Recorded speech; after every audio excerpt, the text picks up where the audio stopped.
கடவுள் எல்லா இடத்துலையும் இருக்காரா அப்படின்னு கேட்டான் கிருபானந்த வாரியர்கிட்ட ஒருத்தன். எல்லா இடத்துலையும் இருக்கார். அப்போ பஸ் ஸ்டாண்டில்,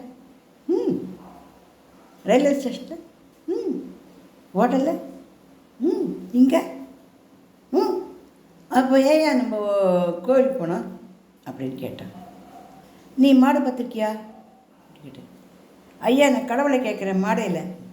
நான் கேட்டதுக்கு பதில் மாடு பார்த்துருக்கியா? பார்த்துருக்கேன். அது உடம்புல ரத்தம் இருக்கா? இருக்குது.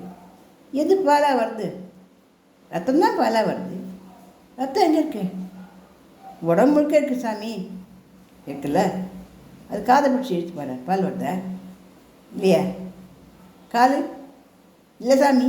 வால் இல்லை சாமி. அப்போ எதை பிடிச்சி எடுத்தா பால் வருது? மடியை பிடிச்சி எடுத்தா தான் பால் வருது இல்லையா? அது கடவுள் எல்லா இடத்துலையும் இருந்தாலும் கோவிலில் தான் நமக்கெல்லாம் அனுகிரகம் பண்ணுறார், பலன் கொடுக்குறாரு. புரியுதா அப்படின்னு சொன்னார்.